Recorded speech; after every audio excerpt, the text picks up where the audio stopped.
So many times when it comes to being married, we run into the problem of we get marriage, roommate syndrome. Our marriage just kind of falls flat and there's nothing to it.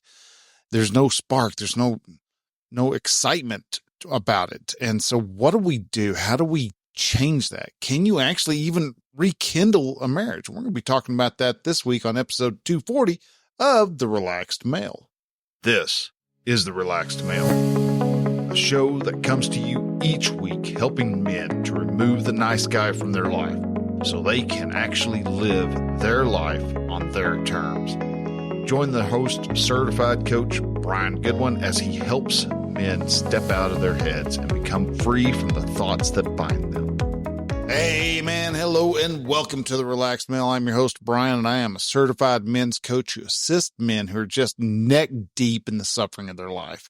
These are the men that are struggling with their relationships, trying to find a way to make their bride happy yet are making themselves miserable in the process.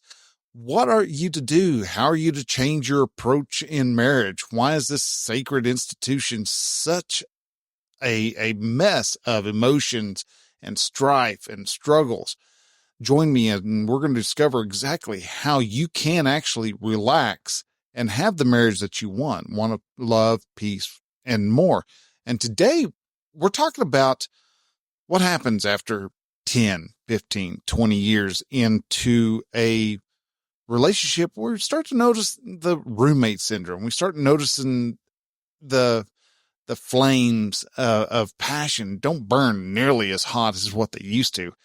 And we struggle with that, especially when we try some stuff. We'll go in and we'll start trying to act like our old selves back when we were, 25, 26 years old. We were a lot younger back when we didn't have all the fights and all the disagreements and the snipes and the hurt feelings that we've done before all of that ended up happening. And we try to show up like that, and we turn around and get ourselves rebuffed. We get shoved away and we're told, yeah, nice try, a day late, dollar short type of stuff. And we start to really think that you can't rekindle a marriage once the fire has gone out. That's not true at all.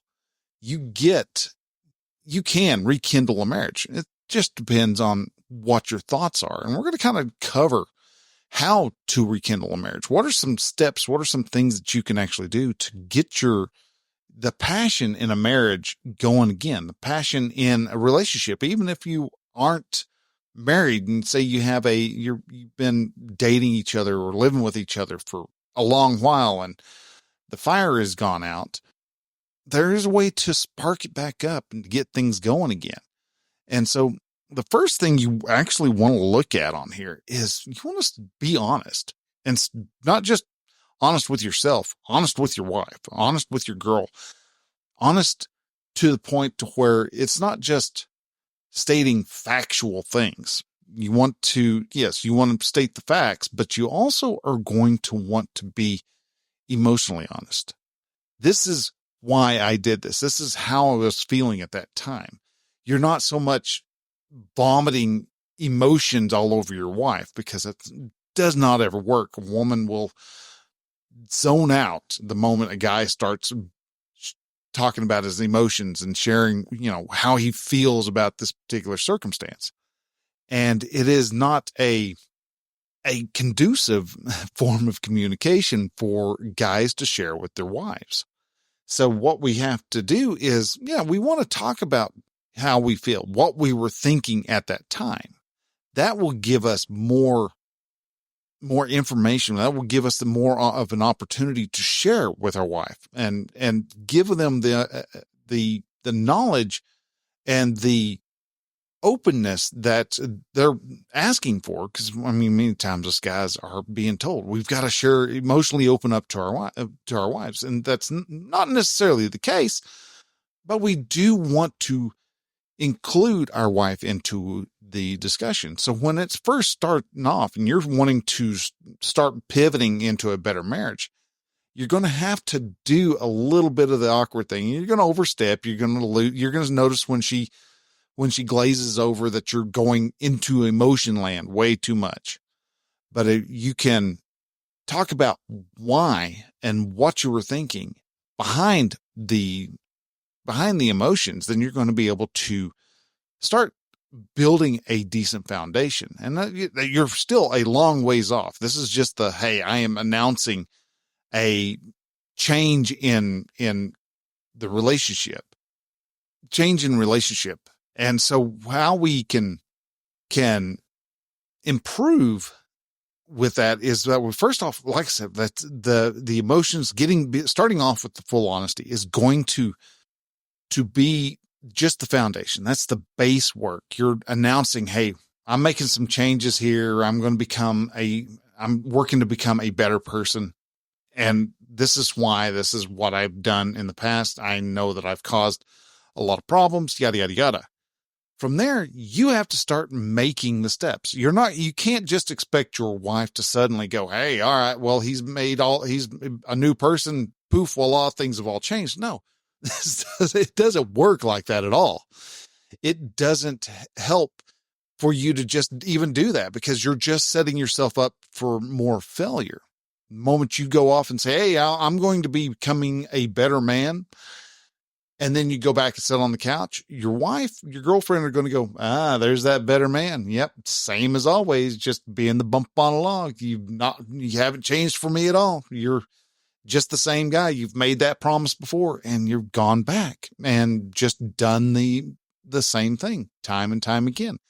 So you're going to have to show her that, one, you're actually making the changes. You are the change. And you don't really actually have to walk into the room and go, I am a new man. It doesn't, you might get a little bit of a chuckle out of it. You may get a little bit of laugh, but you're not going to get a standing ovation or bravo that you have made this announcement.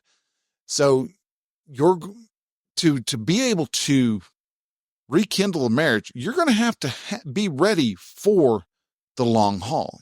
You're going to have to take the time to go all out and be willing to take the needed steps.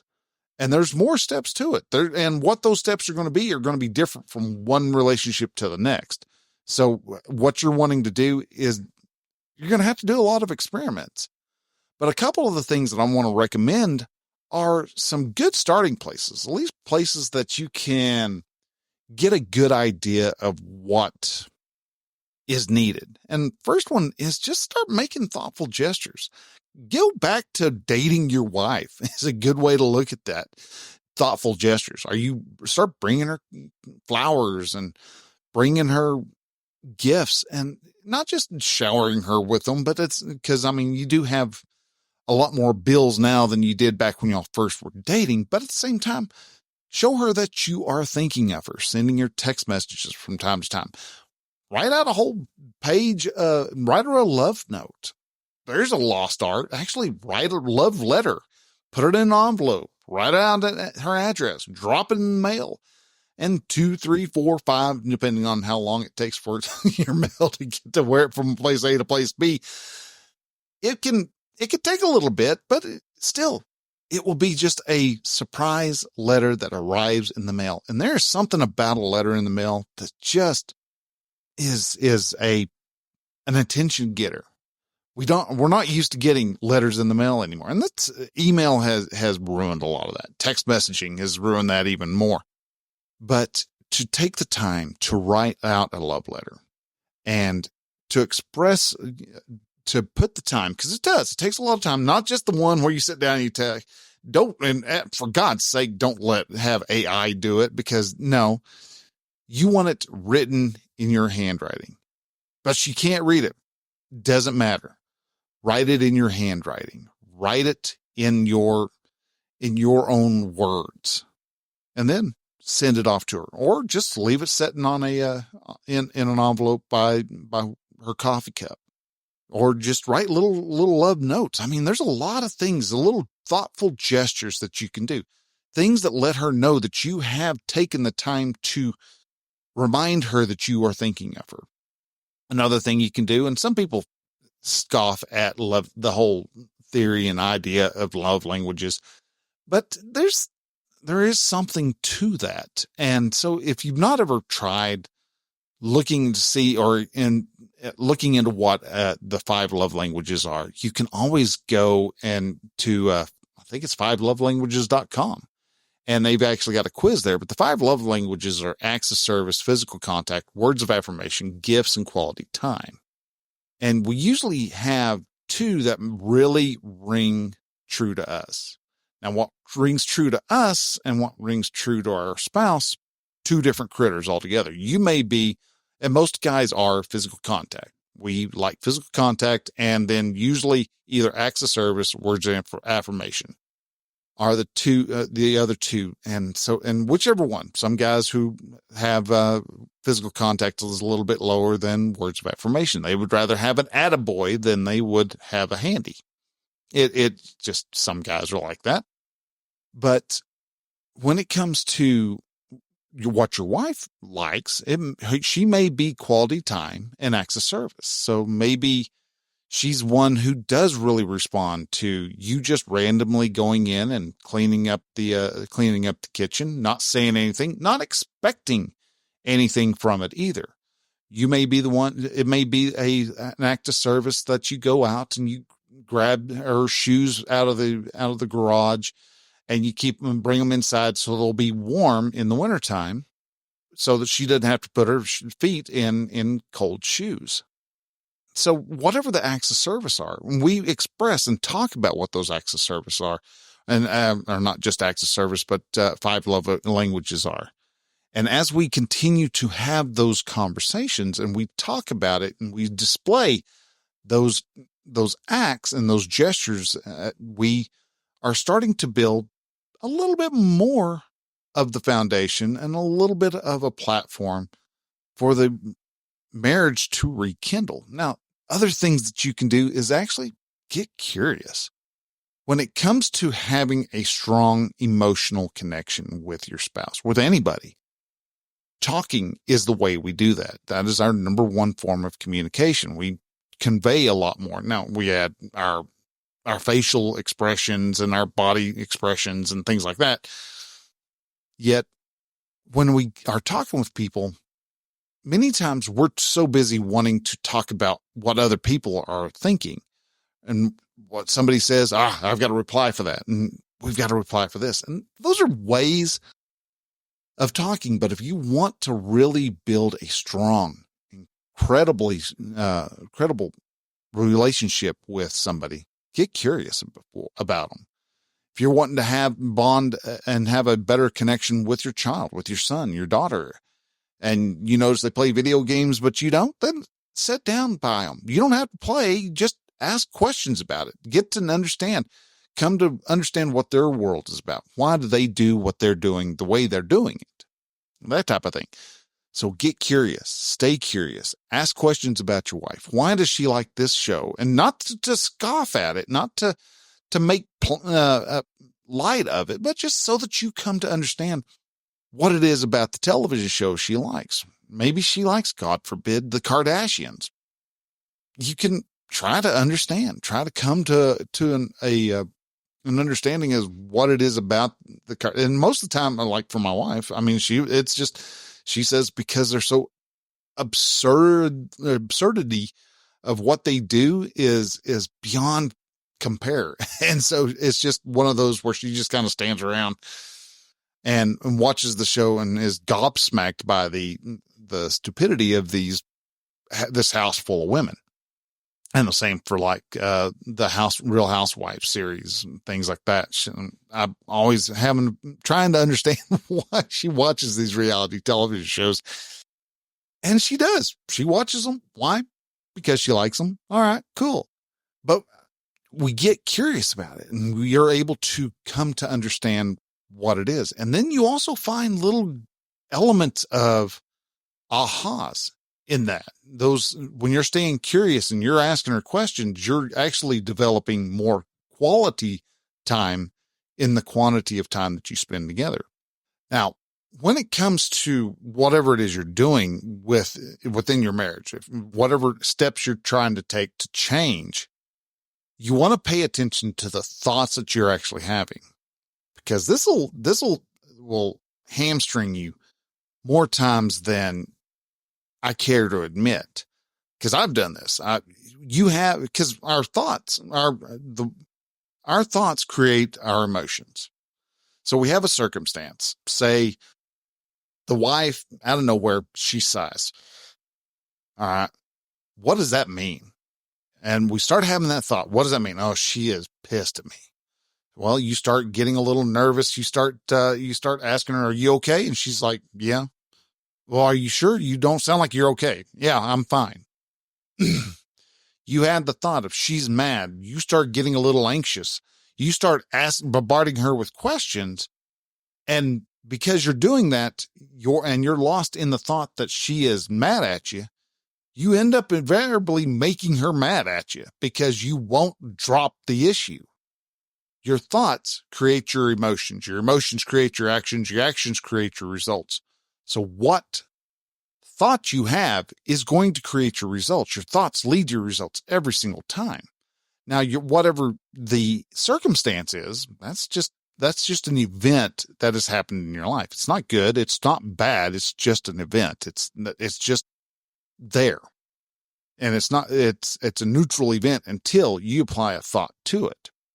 Now, once you have a thought, you're going to decide, oh, that was something really good, or that was something really bad.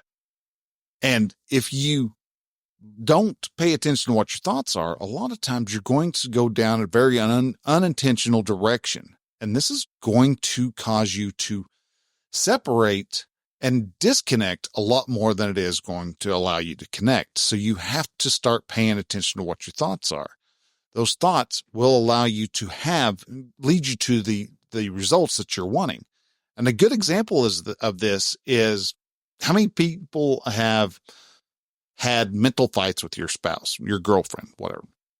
I know I've had quite a few of them. I've done it multiple times where I'm sitting there and all of a sudden, whatever reason, my brain kicks off and I'm into a heated discussion with my wife. And we keep having this discussion, and I've decided, I'm going to just show her, and I give her all the what fors and where thous and everything else that I could possibly, all the evidence, all the surmountable evidence. And I just bury her in the facts, and I feel better about myself.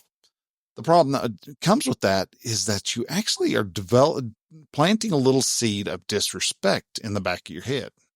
And this was evident because I used to do this all the time where I was just having a mental argument and I was just laying into her, giving out all my resentment and frustrations and all that onto her. And we have actual arguments, and no, I wouldn't anywhere near as verbally eloquent as in real life as I am in my head.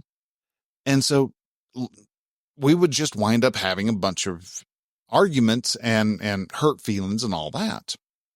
That is until I ended up hearing somebody say, stop beating your wife in those mental arguments. Let your wife win from time to time. And I was like, who's going to know? Who cares?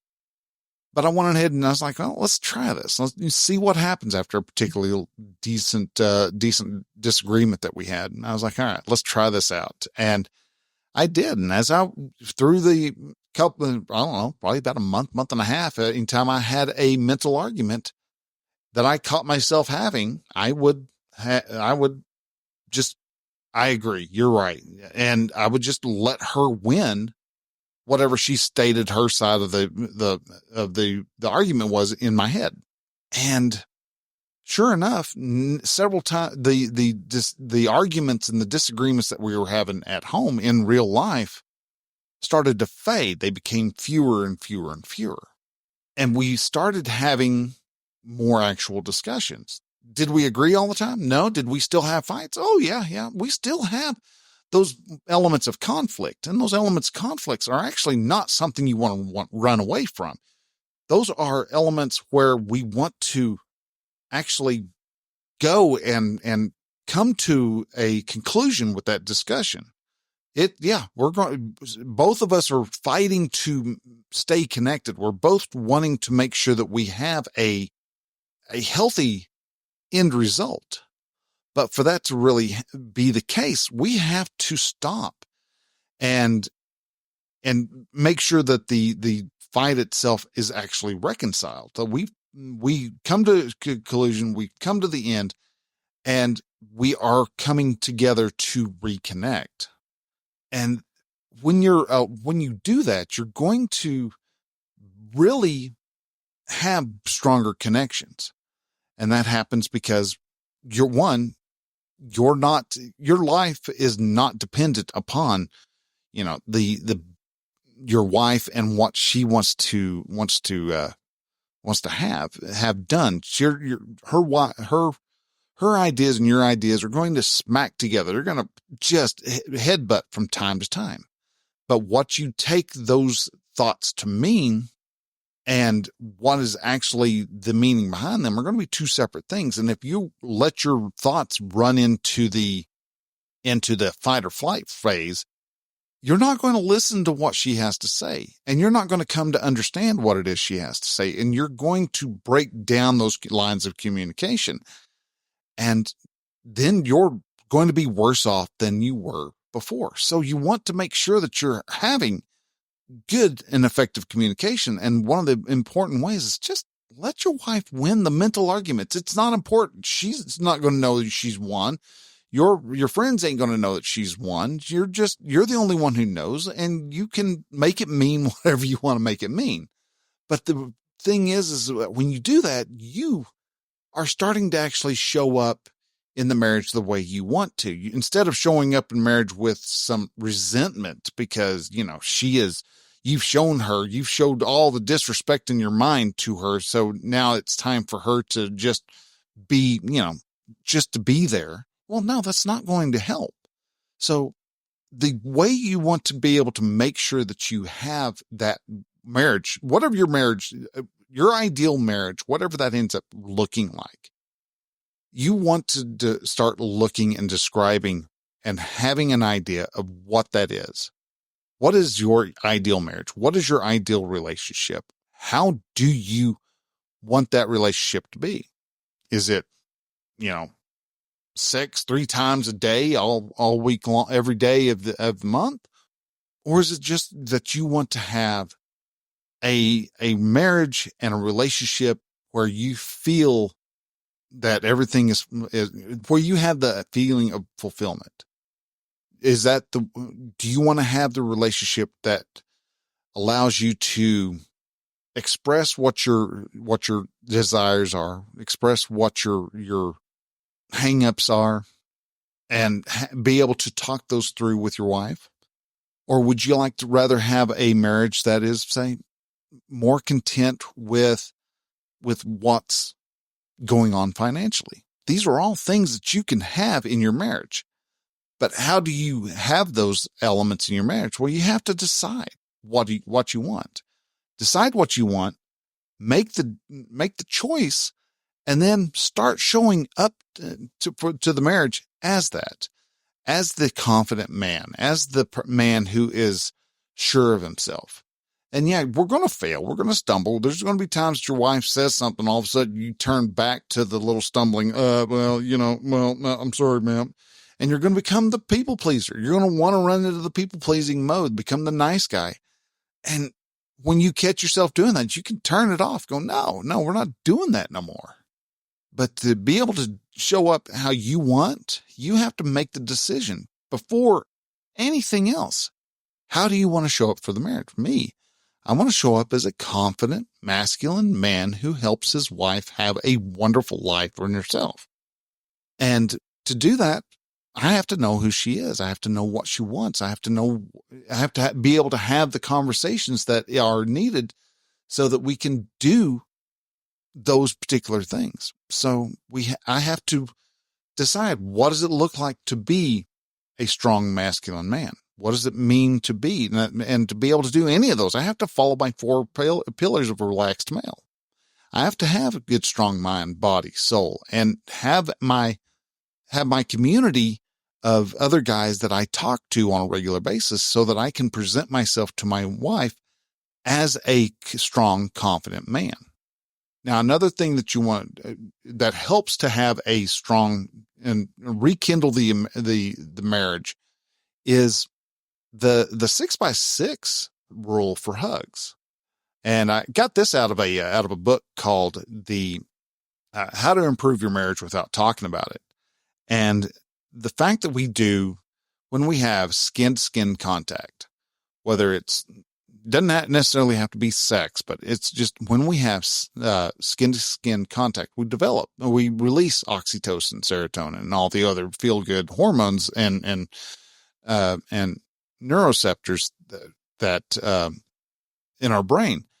And so one of the things that actually they've seen help create better connections with their spouses is when you hug your spouse for 6 seconds, at the minimum 6 seconds, 6 times a day, which is it's nothing more than it equals out to being 36 seconds total. But just going in, giving her a hug, don't have to say anything. You just count in your head, 1001, 1002, 1003, 1004, 1005, 1006. There you go. That was a full hug. Do that 5 more times after that. And you will see that she actually opens up to the discussions, opens up to inquiries and topics of conversation a lot readily, or not more readily, but more available to those conversations as you continue hugging it out, because our intimacy that we're wanting, that allows for the passion to be rekindled in a marriage, that intimacy is a muscle. And it's not just a muscle in the wife's side. It's not just a muscle on the guy's side. It's muscle that both of us have to exercise, because it's not necessarily the passion for sex that increases the flame of a relationship. Though sex is important for relationships, it is the thoughts that we have behind the relationship, behind what causes us to have sex. Those thoughts, again, create emotions. So we have the thoughts that creates our desire to have sex with our wife, with our spouse. And we have to keep working on that. We have to keep exercising that, because it's easy. We can fall to the wayside, and all of a sudden sex is once every other month. And then it veers down to once every 6 months. And then eventually it's for your birthday, and all of a sudden you feel like Dale from the King of the Hill. And it's sad, and the connection's just not there anymore, though it can come back. But you have to be intentional in your thoughts and your actions and all these, and work on how to build the intimacy and hugging it out. And as y'all go walking down the street, instead of just, you're walking 4 steps ahead of her or 4 steps behind her, or even side by side, you reach out and you hold her hand, or you hold her arm, or something like that. I always offer my arm to my wife, and she usually grabs on to it, unless I said something that just really pisses her off. And then there's times that she's still mad at me, and she will still grab a hold of it. It is the acts of showing that you care. Again, like I said at the beginning, you have to sit there and start making thoughtful gestures. And all the gestures that you make that are towards your wife need to be ones of intentional thoughts, intentional actions, to show her, A, that you still care tremendously for her, 2, that she is still your girlfriend, and you're going to start dating her more often. And you literally ask her, instead of just walking out and, hey, go ahead and get dressed, we're going to go out to eat tonight. Ask her, just like, hey, Friday night, you want to go, mind if I take you out on a date? And you say it as a date, you're going to see something in behind her eyes perk up. She's going to light up just a little bit more than normal, because holy smokes, I haven't gone out on a date in 20 years. If you've been married, I mean, for me, it's been 28 years and it takes a little while. And so we get ourselves into routines. And that's one of the biggest problems with being married for so long, is that we stop the meaningful things because we have worked ourselves to just survival mode. Let's just make sure we get to keep the kids alive. All right, we've got the kids still alive. Let's make sure we still have food. We've got the lights on, the cables on, everything's on that we need to have on. We're great. I'm going to work, coming back from work, going to work, coming back from work.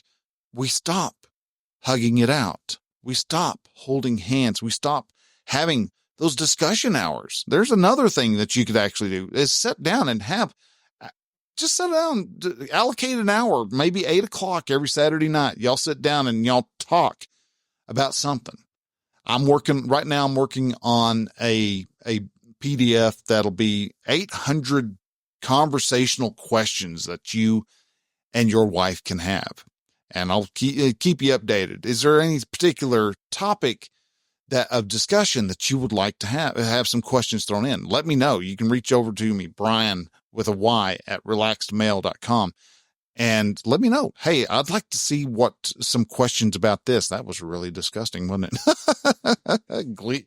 Nothing like having spit flying out of your mouth, but all right. So we can have these discussion hours. We can sit down and allocate, and then the discussion may only last 5 minutes, or it may last an hour. It may last 6 hours. Who knows? But as long as you've been intentional on, we're going to talk for an hour here, and you do, great. If you don't, great. At least you did it. At least you asked a harebrained question, and y'all had a topic of discussion for 5, 10, 20, 60, 120, 375 minutes. It doesn't matter. But as long as you did it and you tried reaching out and you offered that olive branch and talked and you talked and you talked and you talked, because the biggest thing about it is after all you've done, all that you've said, you want to still keep trying. The more you keep trying, the more results you will have. You're going to fail. You're going to mess up. You're going to piss her off. And there's going to be times she's going to piss you off. And that's okay. Because after you've gone through and gotten mad at each other, you can come back. You can reconcile. You can reconnect. No one says that once you get mad at your wife, you have to stay in your corner for the next 5 hours. No, you just got mad. You said what was said. You probably broke the 97% rule, which if you don't know, 97% rule is 97% of the dumb things you actually want to say. Don't say them. And so when you get finished with the argument, with that discussion, with that bit of arguments, of conflict, come back together, resolve the hurt, and resolve the problem. And then you can carry on, and you'll actually start realizing that all of a sudden y'all have better relationships because you're willing to stick it out. She's not scared that you're going to just give up and leave, and you're not scared because she sees that you are actually adequate of a man because you're willing to stay and talk it through. So guys, with that, I'm going to say thanks a lot for listening. If you have any comments, questions, anything like that, you can always send me an email over at Bryan with a Y at relaxedmail.com. If you would like help to building your relationship a little bit more, making your relationship stronger, you can do so by going over to relaxedmail.com/lovebirds, all together one word.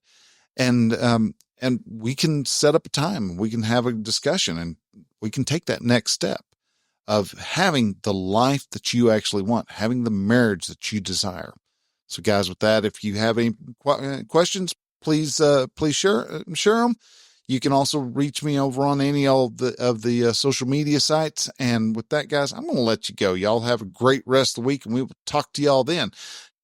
So till then, that was really awkward. Sorry. So till then, guys, bye.